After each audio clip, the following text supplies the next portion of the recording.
के रसोई में ही चला गया, पहुंच गए। और वहां जब उस मछली के पेट को चीरा गया, उस मछली के पेट से प्रद्युम्न जी बाहर आया। और उस समय कामदेव की जो पत्नी है रति, उनको पता लगा। भोले बाबा ने कामदेव को भस्म कर दिया था। भगवती रति वहां भोले बाबा के चरणों में गिर पड़ी थी। कहा कि प्रभु आपने तो मेरा सुहाग ही छीन लिया, अब मैं कहाँ जाऊं, कैसे रहो। उस समय भोले बाबा ने कहा था कि चिंता मत करो, तुम्हारा जो ये पति कामदेव है ना, ये भगवान का प्रथम पुत्र बनकर के आएगा। और रति को जब पता लगा कि भगवान का प्रथम पुत्र प्रद्युम्न के रूप में प्रकट हुआ है, वो तो संबरासुर के यहाँ है, तो रति वहीं पहुंच गई। और वहां जाकर के छद्म भेष बनाया, दासी का भेष बनाया। और दासी का भेष बना करके वहां प्रद्युम्न जी का लालन पालन पोषण करने लगे। यहाँ भागवत जी में वर्णन है कि अल्प अवस्था में, अल्प समय में ही इन्होंने प्रद्युम्न जी को बड़ा कर दिया। प्रद्युम्न जी इसको देखते हैं, लेकिन कभी कभी मन में भाव आता है कि एक और तो मातृवत मेरा पालन पोषण कर रही है, लेकिन कभी कभी ऐसा लगता है कि इसके जो नेत्र हैं, उन नेत्र में मुझे दोष दर्शन होता है। क्यों?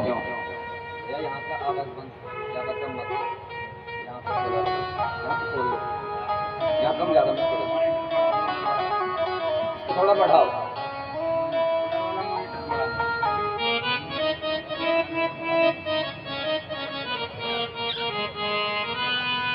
एक दिन प्रद्युम्न जी ने पूछा, कहा तुम कौन हो? एक और तो मेरा पालन पोषण कर रही हो, और दूसरा तुम्हारे नेत्रों में मुझे दोष दर्शन क्यों हो रहा है? तब रति ने कहा, तुम्हें पता है तुम कौन हो? प्रद्युम्न ने कहा, कौन हो? तो भगवती रति कहते हैं, जब शिवती सर नयन उघारा, जब शिवती सर नयन उघारा, जब शिवती सर नयन उघारा, जब शिवती सर नयन उघारा, जब शिवती सर नयन उघारा, जब शिवती सर नयन उघारा, निरखत काम भयो जरी छारा, निरखत काम भयो जरी छारा, निरखत काम भयो जरी छारा, निरखत काम भयो जरी छारा। भगवती रति ने वो सारा वृतांत सुनाया। जब भोले बाबा ने कामदेव को भस्म कर लिया था, मुझे कहा था कि तुम्हारा जो पति कामदेव है तो भगवान कृष्ण का प्रथम पुत्र बनकर के प्रकट होगा, इसलिए तुम तो मेरे पुत्र हो, मेरे पति हो, भगवान के पुत्र हो। तो प्रद्युम्न ने कहा, मैं यहाँ आया कैसे? वो घटना भी सुना है कि संबरासुर का वध तुम्हारे हाथों होना है, इसलिए जन्म लेते ही इसने तुमको समुद्र में फेंक दिया था, मछली ने तुमको निगल लिया। मछुआरा मछली को पकड़ कर लाया और यहीं पहुंच गया। तो तब प्रद्युम्न जी ने वहां संबरासुर को ललकारा, और घोर युद्ध वहां प्रद्युम्न जी का और संबरासुर का हुआ है। और सुखदेव स्वामी कहते हैं कि परीक्षित, उस युद्ध में प्रद्युम्न जी के हाथों संबरासुर मारा गया, और तब अपनी पत्नी रति को लेकर के संबरासुर वापस अपने द्वारका में आया। प्रकार भगवान का प्रथम विवाह और प्रथम पुत्र का यहाँ जन्म है। दूसरा विवाह भगवान का भगवती जाम्बवती के साथ में हुआ। सुखदेव स्वामी के चरणों में राजा प्रहलाद ने प्रश्न किया, कहा गुरुदेव कि जाम्बवती किसकी बेटी है और इनके साथ भगवान का विवाह हुआ कैसे? तो तब सुखदेव जी कहते हैं कि परीक्षित, उस समय एक सत्राजित नाम का राजा भगवान सूर्य का परम उपासक कि आसीत सत्राजितः सूर्यो कि आसीत सत्राजितः सूर्यो भक्तस्य परमः सखा। भगवान सूर्य का परम उपासक है और इतना भजन किया, इतना तप किया कि भगवान सूर्य ही प्रसन्न हो गए। भगवान सूर्य जब प्रसन्न हुए इसको एक मणि दी और उस मणि का प्रभाव है नित्य 8 बार सोना देती है। सत्राजित के जीवन में इतना धन इकट्ठा हो गया, लेकिन उस मणि को पहन करके जब भगवान की सभा में आया, भगवान ने उस चमकते हुई उस मणि को देखा, सत्राजित को समझाया, कहा कि भैया तूने बहुत कमा लिया, इससे ज्यादा धन जीवन में अच्छा नहीं है। हम जितना धन इकट्ठा करना चाहेंगे उसके जाने के मार्ग भी प्रशस्त होते हैं। इसलिए कहा इसका परिणाम अच्छा नहीं है, तूने बहुत कमा लिया, आप इस मणि को तो राजकोष में जमा कर ले, इससे जो सोना मिलेगा उसको मैं प्रजा पर खर्च करूंगा। लेकिन सत्राजित भगवान को कहता है कि मैं इस मणि को राजकोष में जमा नहीं कर सकता, क्योंकि शरीर तो मैंने सुधारा है, तब तो मैंने किया है, और इसका फल कोई और कैसे भोग सकता है, इसलिए स्पष्ट मना कर दो। तो भगवान ने कहा जो तेरी इच्छा, परिणाम देखे। एक दिन सत्राजित का भाई प्रसेन उस मणि को पहन करके शिकार खेलने के लिए आया कि तमे कदा मणिं कंठे, तमे कदा मणिं कंठे प्रतिमोच महाप्रभम प्रसेनो हयमार्य मृगया व्यचरत्वने।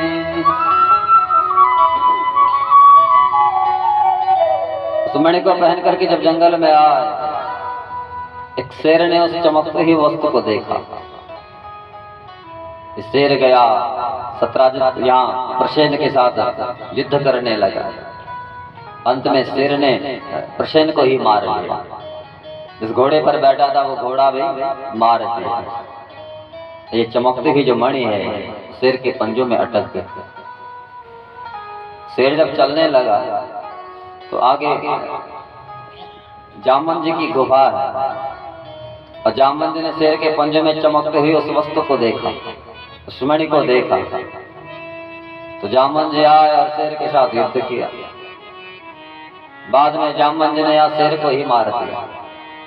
उस मणि को लेकर के जा रहे थे, तब तक इनकी जो बेटी जाम्बवती है सामने आया और उस मणि को अपनी बेटी के हाथ में दे दी।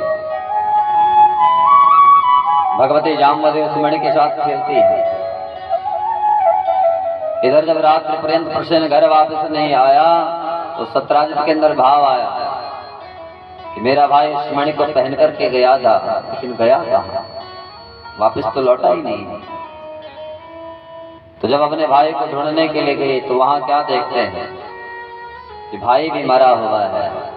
इस घोड़े पर बैठे थे वो घोड़ा भी मरा हुआ है, वो मणि तो वहां है ही नहीं।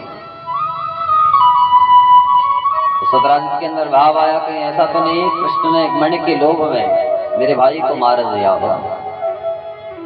तो घर वापस आया, अपनी पत्नी से वो बातें कहा, मुझे तो लगता है कहीं कृष्ण ने मेरे भाई को न मार दिया। क्योंकि एक दिन मुझसे मणि की याचना कर रहा था, मैंने मणि नहीं दी, कहीं आज उसने मणि के लोभ में भाई को न मार दिया। इसलिए पत्नी को कहा अभी स्पष्ट नहीं हूं, किसी से कहना मत, अभी मुझे पक्का पता नहीं है। लेकिन स्त्रियों को धर्मराज का श्राप है। हाँ, स्त्रियों के हृदय में कोई बात ज्यादा दिन तक टिक नहीं सकती। कि कुंती ने पांडवों से एक बात छिपाई थी। कौन सी? कि कर्ण उनका भाई है। वो तो जब एक दिन अपने पितरों के लिए पिंडदान कर रहे थे पांडव, उस समय भगवती कुंती ने कहा था युधिष्ठिर से कि एक भाई तुम्हारा और है, उसके लिए भी पिंडदान करो। धर्मराज युधिष्ठिर ने कहा हमारा भाई और कौन हो सकता है, हम तो 5 भाई हैं। तो उस समय कुंती ने कहा था कि जो कर्ण कौरव पक्ष से लड़ रहा था वो भी तुम्हारा भाई था। लोकलाज के कारण मैंने वो बात छिपा करके रखी है। युधिष्ठिर आज जो पांडव हैं उनको बहुत पश्चाताप होगा। कर्ण जैसा भी हमारा भाई और हम उसके विरोध में लड़े, हमारे सामने हमारे भाई का प्रणंत हो। तो उस दिन स्त्रियों को ही श्रापित कर दिया।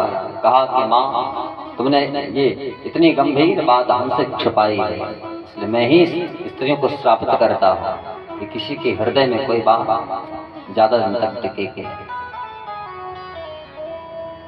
तो इनकी जो पत्नी है सत्राजित की, जब सुना कि हमारे देवर को वहां कृष्ण ने मार दिया,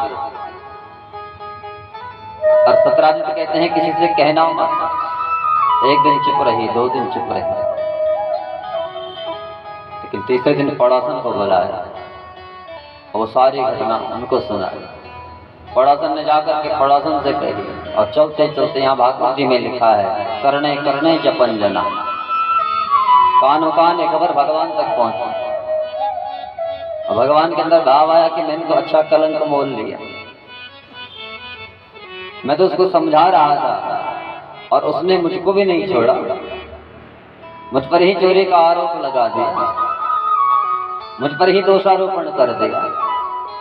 तो भगवान यादवों को लेकर के आए जहां वो हुसैन मरा हुआ था, घोड़ा मरा हुआ था। भगवान आगे गए तो क्या देखते हैं कि वहां एक सिंह भी मरा हुआ है, शेर भी मरा हुआ है,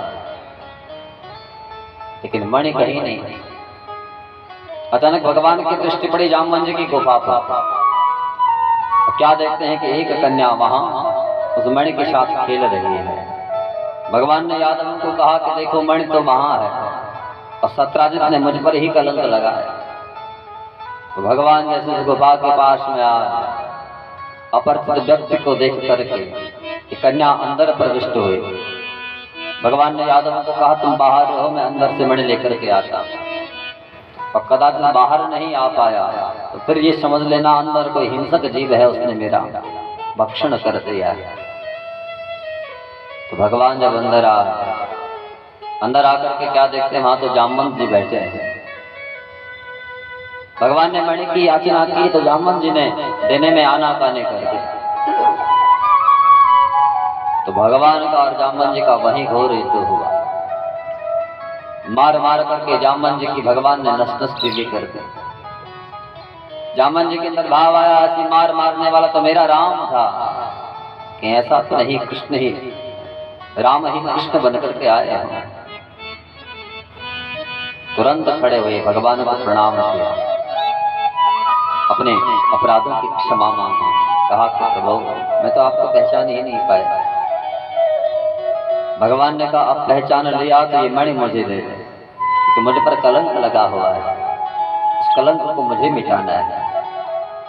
लेकिन जामवंत जी कहते हैं कि प्रभु मणि तो मैंने अपनी बेटी को दे दी, और बेटी को दिया हुआ धन मैं वापस नहीं ले सकता, इसलिए आपको मणि को ले जाना है तो बेटी को ही साथ में लेकर के चले जाओ, और दहेज के रूप में मणि मैं आपको दे दूंगा। तो भगवान ने कहा जो तुम्हारी इच्छा। उसी क्षण भगवती जामवती को लेकर के, साथ में मणि को लेकर के भगवान द्वारिका में आए, और शुभ मंगल मुहूर्त में भगवान ने भगवती जामवती के साथ में अपना दूसरा विवाह संपन्न किया। सत्राजित को खबर भिजवाई गई कि मणि तो यहाँ है। सत्राजित के अंदर भाव आया कि अब दुनिया मुझे नहीं छोड़ेगी। लोग मुझे कहेंगे इसने तो भगवान को भी नहीं छोड़ा, भगवान पर भी झूठा दोषारोपण कर दिया है, तो अब समाज में मुंह कैसे दिखाऊंगा। एक दिन रात्र के समय में, रात्र के अंधियारे में भगवान के पास में आया। भगवान से कहा, प्रभु मैं आपसे एक संबंध रखना चाहता हूं, अन्यथा दुनिया मुझे जीने नहीं देगी। तो भगवान ने कहा, क्या संबंध रखना चाहता है? तो सत्राजित कहता है कि प्रभु मेरी एक बेटी है जिसका नाम है सत्यभामा, और मैं चाहता हूं कि आप सत्यभामा के साथ विवाह कर लो। आप मेरे दामाद बन जाएंगे, मैं आपका ससुर बन जाऊंगा, और फिर दुनिया वो बात भूल जाएगी कि इस सत्राजित ने भगवान पर चोरी का आरोप लगाया है, और दुनिया मुझे ये कहेगी कि देखो मैं तो कृष्ण का ससुर जा रहा है। तो भगवान ने कहा, जो तुम्हारी इच्छा। तो अपनी बेटी जामवती को लेकर के, सत्यभामा को लेकर के आए, और शुभ मंगल मुहूर्त में भगवान ने भगवती सत्यभामा के साथ में अपना तीसरा विवाह संपन्न किया। एक दिन भगवान कृष्ण और अर्जुन दिल्ली में जमुना नदी के किनारे टहल रहे थे, और उस समय एक कन्या वहां बैठी है, तप कर रही है। अर्जुन की दृष्टि पड़ी उस कन्या पर, पास में आया, उससे पूछा, देवी आप कौन है? तो वो अपना परिचय देती थी कि अहम देवस्य सवितुः, अहम देवस्य सवितो दुहिता पतिमिक्षति, विष्णुं वरेण्यं वरदं तपः परममास्थिता। ये अपना परिचय देती है कि महाराज मेरा नाम कालंदी है, जमुना है, मैं सूर्य की पुत्री हूँ, यमराज की बहन हूँ। यहाँ क्यों बैठी हो? तो भगवती कालंदी कहते हैं, बोले विष्णुं वरेण्यं, भगवान विष्णु को मैं पति रूप में चाहती हूँ, इसलिए उनके लिए तप कर रही है। अर्जुन ने कहा कि देवी जिसके लिए तुम तप कर रहे हो वो तो मेरे साथ घूम रहा है। तो तुरंत गए, भगवान को लेकर के आ, और प्रभु से कहा, प्रभु ये तो आपको चाहती हैं, तो आपके साथ विवाह करना चाहते हैं। तो भगवान ने कहा, जो इनकी इच्छा। उसी क्षण भगवती कालंदी को लेकर के भगवान द्वारिका में आए हैं, और शुभ मंगल मुहूर्त में भगवती कालंदी जमुना के साथ में भगवान ने अपना चौथा विवाह संपन्न किया। पांचवा विवाह भगवान का, दो भाई थे, विंद और अरविंद। इनकी बहन का नाम है मित्रविंदा। मित्रविंदा भगवान को चाहते हैं, और विंद और अरविंद ने अपनी बहन का विवाह संबंध दुर्योधन के साथ तय कर दिया। लेकिन जगत को दिखाने के लिए स्वयंवर रचा, बहन को समझा दिया वहां बड़े बड़े राजा महाराजा आएंगे, लेकिन माला तुमको दुर्योधन के गले में पहनानी है। तो सुंदर स्वयंवर रचा कर वहां बड़े बड़े राजा है, महाराजा है, दुर्योधन भी आया, सबसे आगे बैठा है। दुर्योधन के अंदर ये भाव है कि माला तो मेरी गले में पड़नी है, लेकिन वहां भगवती मित्रविंदा भगवान को चाहती हैं। और जैसे ही वहां उस स्वयंवर में भगवान आए, मित्रविंदा ने माला उठाया, दौड़ी दौड़ी गई, और सबके सामने भगवान के गले में ही वो माला पहना दी। दुर्योधन देखता रह गया, विंद अरविंद देखते रह गए, ये क्या हो गया। भगवान भगवती मित्रविंदा को लेकर के अपनी द्वारिका में अवस्थित हुए, और शुभ मंगल मुहूर्त में भगवान ने भगवती मित्रविंदा के साथ अपना पंचम विवाह संपन्न किया। छठवां विवाह भगवान का भगवती नागनृत्य के साथ में हुआ है, जिनको हम सत्या भी कहते हैं। इनके पिता है नग्नजित। इनके यहाँ 7 बैल हैं। और पर ऐसा संकल्प ले रखा है, ऐसी प्रतिज्ञा ले रखी है कि उसी वीर के साथ अपनी बेटी का विवाह करूंगा जो एक पल में सातों बैलों के नाक में नथेन डाल दे। तो बड़े बड़े राजा महाराजा कोई एक बैल के नाक में नथेन डालता है, कोई दो बैल के नाक में नथेन डाल पाता है, लेकिन ऐसा कोई वीर ही नहीं पहुंचा जिसने एक साथ 7 बैलों के नाक में नथेन डाल दिया। और भगवान को पता लगा तो भगवान गए और एक ही पल में 7 स्वरूप बना और 7 बैलों के नाक में पल मात्र में भगवान ने नथेन डाल दिया। भगवती नागन दी गई, भगवान के गले में माला पहनाया। भगवान भगवती नागन की शिक्षा को लेकर के अपनी द्वारका में आए और शुभ मंगल मुहूर्त में भगवान का भगवती नागन के साथ में पाणी ग्रहण संस्कार है। 7वां विवाह भगवान का भगवती भद्रा के साथ है। तो भद्रा की मां है श्रुति कीर्ति, और श्रुति कीर्ति भगवान की सामीप्यता चाहती है कि हर क्षण मुझे भगवान दिखाई दे, हर क्षण भगवान की सन्निकटता मुझे मिलती रही। तो क्या करूं? तो सुखदेव स्वामी कहते हैं कि परीक्षित एक दिन भगवान के पास में आए। श्रुति कीर्ति श्रुतां भद्रा मुपये में पितृश्वशु। एक दिन भगवान के पास में आकर के कहते हैं कि प्रभु मुझे आपकी सामीप्यता चाहिए, इसलिए मैं आपसे एक संबंध जोड़ना चाहती हूँ। भगवान ने कहा क्या संबंध जोड़ना चाहती हूँ?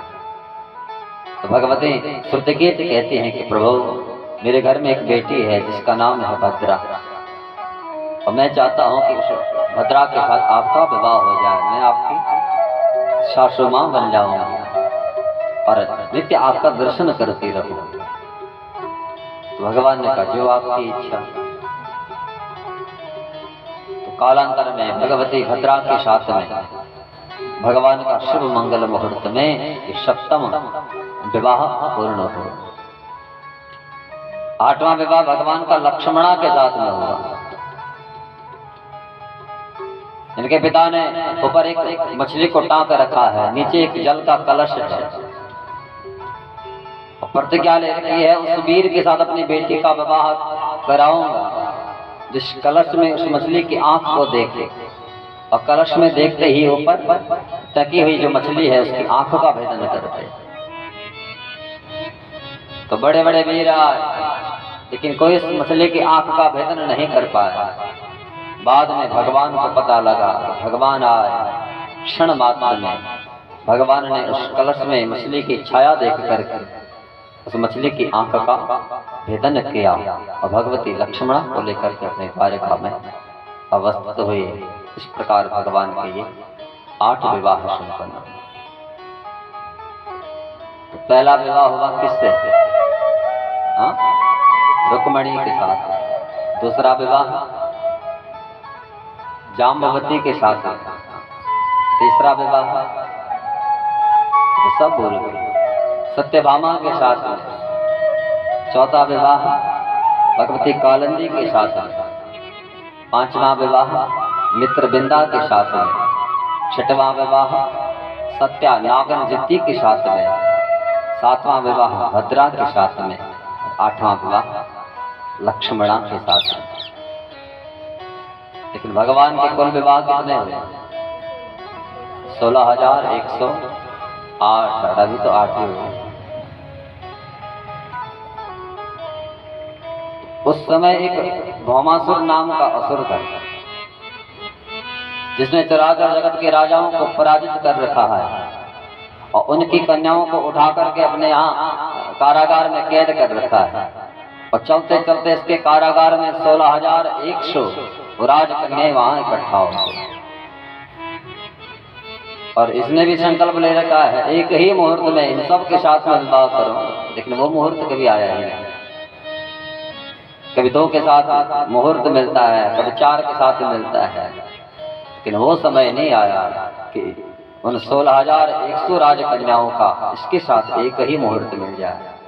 तब तक भगवान को पता लगा। सत्यभामा को लेकर के भगवान इसके प्रागज्योतिषपुर में आए। वहां उस नगर की का रक्षण कर रहा था एक मुर नाम का दैत्य। और भगवान जैसे प्रागज्योतिषपुर में पहुंचे, इस मुर नाम के दैत्य ने वहां भगवान को देखा और भगवान के साथ वहां युद्ध करने लगा। सुखदेव स्वामी कहते हैं कि परीक्षित, घोर युद्ध भगवान का मुर नाम के दैत्य के साथ में होगा।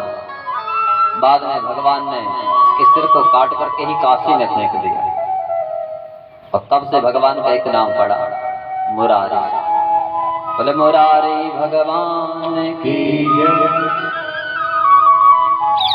फिर अंदर आए, भौमासुर को ललकारा। तो भौमासुर के साथ भी घोर युद्ध होगा। अंत में जाकर के भगवान ने भौमासुर का भी संहार किया है। उन 16,100 राजकन्याओं को इसके कैद से मुक्त किया है। और सुखदेव स्वामी कहते हैं कि परीक्षित, इन राजकन्याओं को कहा कि अपने अपने घरों में जाओ। लेकिन ये राजकन्याएं कहते हैं कि प्रभु, अब हमको कौन अपनाएगा? न जाने कितने वर्षों से इसके कारागार में यहाँ पड़ी हुई है। दुनिया तो हमको पतित कहेंगी। तो भगवान ने कहा, दुनिया तुमको पतित कहेगी और मैं तो पतित पावन हूं। मेरा दरबार तो सबके लिए खुला है। सुखदेव स्वामी कहते हैं कि परीक्षित, जब भगवान ने देवियों से ऐसा कहा कि मैं तो पतित पावन हूं, तो बड़ी प्रसन्न हुई कि भगवान का दरबार तो हर किसी के लिए है। तो दरबार तो नित्य खुला हुआ है। तो यहाँ कथा सुन रहे हैं तो सब आ रहे हैं, किसी के लिए मना तो नहीं है। जिसकी इच्छा वो चला आ रहा है, इस कथा को पी रहा है। तो भगवान का वो दिव्य दरबार सबके लिए खुला है। और ये तेरा दरबार दाता, हम तेरे दरबारी, हम तेरे दरबारी। ये तेरा दरबार दाता, हम तेरे दरबारी, हम तेरे दरबारी। ये तेरा दरबार दाता, हम तेरे दरबारी, हम तेरे दरबारी। ये तेरा दरबार दाता, हम तेरे दरबारी, हम तेरे दरबारी। तू है दाता तेरे आगे, तू है दाता तेरे आगे, तू है दाता तेरे आगे, तू है दाता तेरे आगे। क्या हमारी, ये तेरा दरबार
खुश है करके चाकरी दीनानाथ तुम्हारी।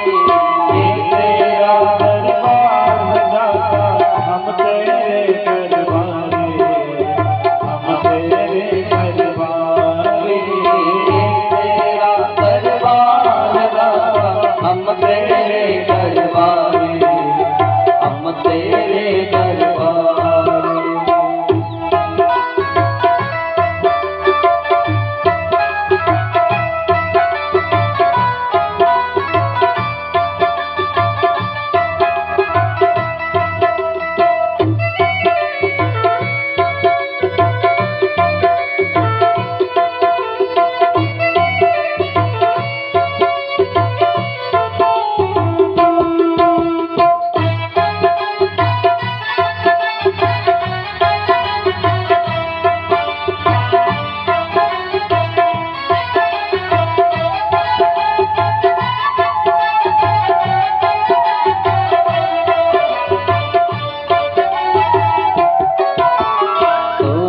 के आगे रोशनी दीपक के क्या दिखेगी।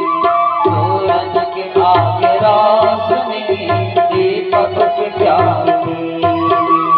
सागर में नाव कागज की कब तक भला चलेगी। सागर में नाव कागज की कब तक भला चलेगी। आप में हम में बहुत फर्क है, आप में हम में बहुत फर्क है, आप में हम में बहुत फर्क है। जग के पालनहारी ये तेरा दरबार दाता हम तेरे दरबारी, हम तेरे दरबारी। ये तेरा दरबार दाता हम तेरे दरबारी, हम तेरे दरबारी। तेरा दरबार दाता हम तेरे दरबारी, हम तेरे दरबारी। ये तेरा दरबार दाता हम तेरे दरबारी, हम तेरे दरबारी। तेरा दरबार दाता हम तेरे दरबारी, तेरे दरबारी। हम तेरे दरबारी, हम तेरे दरबारी, हम तेरे दरबारी, हम तेरे दरबारी, हम तेरे दरबारी, हम तेरे दरबारी।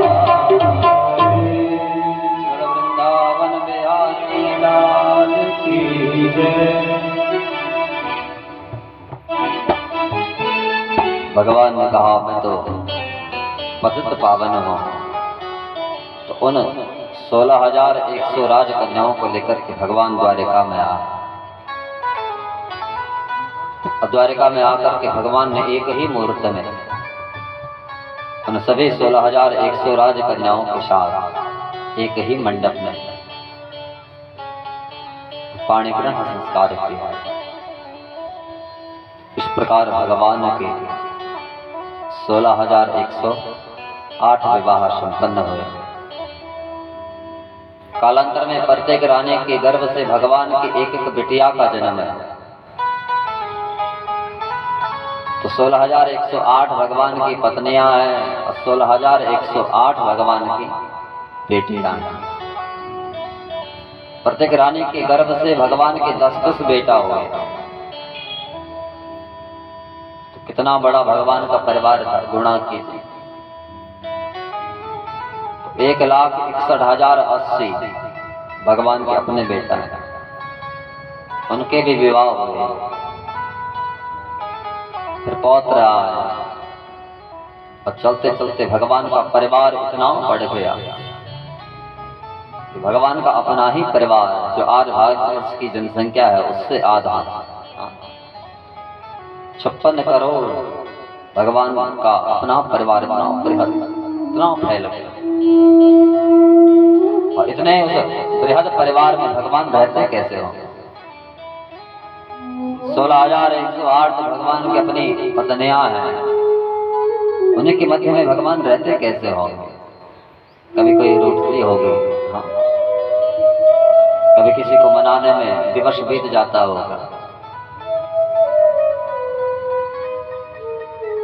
लेकिन भगवान ने विचार किया कि मेरी इतनी पत्नियां हैं, इतनी रानियां हैं, सबको मैंने रूठते हुए देखा, सबके मुखमंडल पर मैंने क्रोध देखा, लेकिन एक ऐसी है इसका चेहरा सदैव खिला हुआ,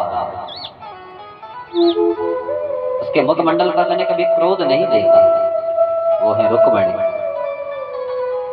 भगवान के अंदर भाव आया, इस रुक्मणी को जब क्रोध आता होगा उस समय दिखती कैसी हो।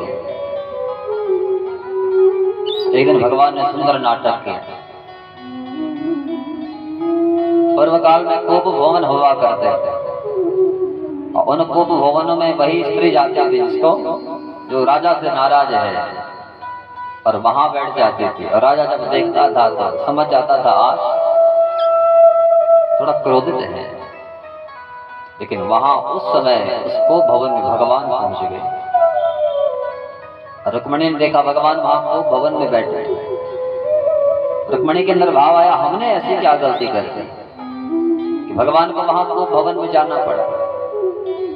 दौड़े दौड़े भगवान के पास में आया, भगवान से कहा कि प्रभु ये क्या है, यहाँ क्यों बैठे हैं? भगवान एकदम मौन है। रुक्मणी बारंबार पूछती रही, तो भगवान ने रुक्मणी से कहा, करी रुक्मणी, तुमने मुझ में ऐसा क्या देखा कि ब्राह्मण के हाथों तुमने पत्र लिखवा दिया, भिजवा दिया? आखिर मेरे अंदर ऐसा क्या था जो तुमने मुझसे विवाह किया है? तुम्हारे भाई ने तुम्हारा विवाह संबंध तो शिशुपाल के साथ तय किया था, बेचारा शिशुपाल तब से उसने विवाह भी नहीं किया, क्योंकि तुम्हारा हरण करके तो मैं ले आया था। आज तक तुम्हारा बैठा है, तो राजा था, राजपीठ पर बैठने वाला, मुझ में ऐसा क्या था? तुम सोचते हो कि मैं बहुत बड़ा वीर था और तुम्हारी वीरता पर मैं रीझ गई थी, इसलिए तुम्हारे साथ विवाह किया, लेकिन भगवान कहते हैं कोई वीर भी नहीं है। जरासंध के डर से समुद्र में बनी हुई जो द्वारका की मां छुप गया था, वो तो मुझे रणछोड़ कहता है। ऐसी कोई वीरता भी मेरे अंदर नहीं है, मैं कोई वीर भी नहीं हूं। तुम कहते हो कि तुम बहुत बड़े धनवान थे और तुम्हारे वैभव का मैंने दर्शन किया, इसलिए तुम्हारे साथ विवाह किया, लेकिन मेरे पास कोई धन वैभव भी नहीं है। लोग तो मुझे चोर कहते हैं, ब्रज में जाकर के इसने चोरियां की हैं, तो मेरे पास कोई वैभव भी नहीं है। कि तुम्हारे अंदर यदि भाव है कि बहुत ऊंचे कुल में मैंने जन्म लिया है और उस कुल को देख करके मैंने तुम्हारे साथ विवाह किया, कहा कि देवी मेरे तो माँ और पिता का पता नहीं है, कोई मुझे देवकी वसुदेव का पुत्र कहता है, कोई मुझे यशोदानंद का लाल कहता है, तो मेरे तो अपने माँ और पिता का ही पता नहीं है, तो कुल खानदान कहां से आए? इसलिए कहा कि देवी अभी भी मौका है, वो शिशुपाल तुम्हारा बैठा है, तुम अभी भी जाकर के उसके साथ विवाह कर सकते हो। तो ये बात कब कर रहे हैं? जब उस रुक्मणी के गर्भ से भगवान के 11 संतानें आ गई, 10 बेटा और 1 बिटिया। रुक्मणी ने जब ये बात सुनी तो एकदम मूर्छित हो गई, भगवान को क्या हो गया, अचेत अवस्था में चली गई, एकदम मूर्छित हो गई। और उस समय भगवान ने चतुर अपने 4 हाथ प्रकट किए कि पर्यंकादवरुयासु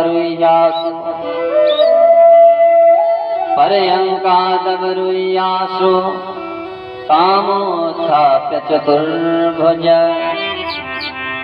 केशान् समूह्य तद्वक्त्रं प्रामिजयत् पद्मपाणिना। भगवान ने 4 हाथ प्रकट के, एक हाथ से रुक्मणी को सहारा दिया, एक हाथ से भगवान ने रुक्मणी के केसों को सहलाया, एक हाथ से भगवान वहां पंखा हिला रहे हैं और एक हाथ से चलते छींटे रुक्मणी के मुखमंडल पर थे। और तब रुक्मणी ने आंखें खोली और भगवान ने कहा कि रुक्मणी मैं तुमसे हास कर रहा था, परिहास कर रहा था, मैंने यहाँ अपनी सभी रानियों को रुकते हुए देखा, उनको मनाने में न जाने कितने दिवस लगा दिए, लेकिन एक अकेली तू ऐसी थी, तेरे मुखमंडल पर मैंने कभी कोप नहीं देखा। और मेरे अंदर भाव आया कि जब तेरे अंदर कोप आता होगा, क्रोध आता होगा, उस समय तो दिखती कैसी होगी। मैं तो नाटक कर रहा था और तूने मेरी बातों को इतना हृदय से ले लिया कि तू एकदम अचेत अवस्था में चली गई। कहा कि देवी, पतियों का यही एक लाभ है, थक हार करके घर में आता है, पत्नी के पास में बैठता है, दो चार मीठी मीठी बातें करता है, पूरे दिन भर की थकान भूल जाता है। भगवान की वाणी है यहाँ भागवत में कि अयम ही परमो लाभो, अयम ही परमो लाभो गृहेषु गृहमेधिना यन्नरमे नियते यामः प्रिययाभिरुभामिः।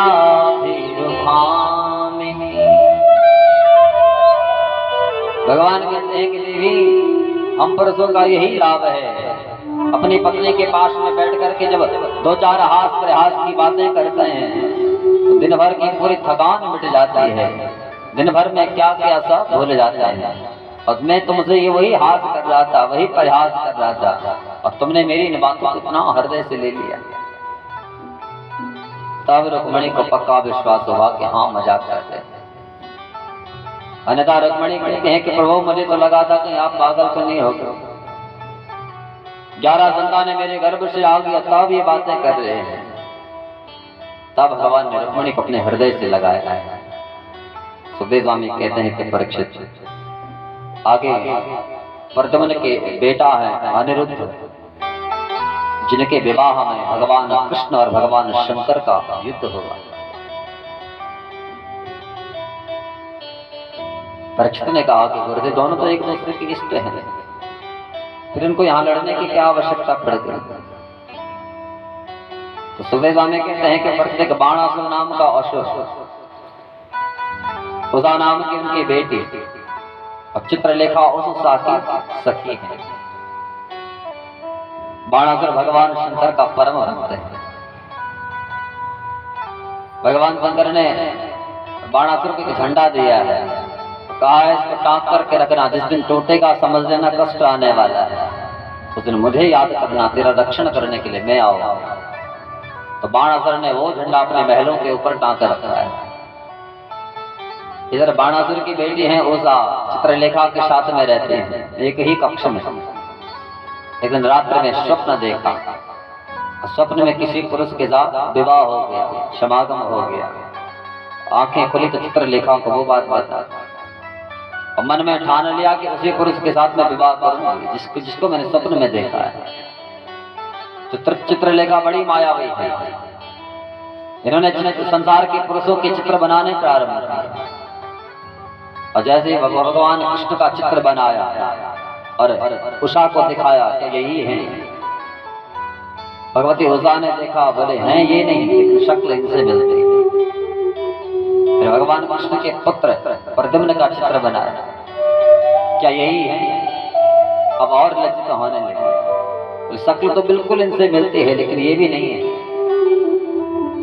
और जब प्रद्युम्न के पुत्र अनिरुद्ध का चित्र बनाया, उषा के नेत्र ही बंद हो गए। ये चित्रलेखा समझ गई तो भगवान के पौत्र हैं। और रात्रि में गई जिस कक्ष में अनिरुद्ध जी सोए थे, पलंग के शेत उठा करके उषा के भवन में लेकर के आ गए। उषा ने वहां अनिरुद्ध जी के साथ सारी वो बातें कही हैं और गंधर्व रीति से दोनों ने वहां विवाह भी कर लिया। और एक दिन दोनों अंदर बातें कर रहे हैं, बाहर द्वारपाल खड़ा है और जब उषा के भवन से पुरुष की आवाज आए तो दौड़े दौड़े गए बाणासुर के पास में, कहा कि महाराज तुम्हारी बेटी के साथ वहां कोई पुरुष बैठा हुआ है। बाणासुर आए और किवाड़ खोले तो अंदर अनिरुद्ध जी को पाए, पकड़ कर के कारागार में ही कैद कर दिए। सुखदेव स्वामी कहते हैं कि परीक्षित, इधर भगवान को जब पता लगा नारद जी के द्वारा इनका पौत्र वहां बाणासुर के कैद में है, तो भगवान नारायणी सेना लेकर के आए और जैसे ही भगवान द्वारिका से चले वैसे ही वहां बाणासुर के महलों के ऊपर टका हुआ जो झंडा है वो गिरा।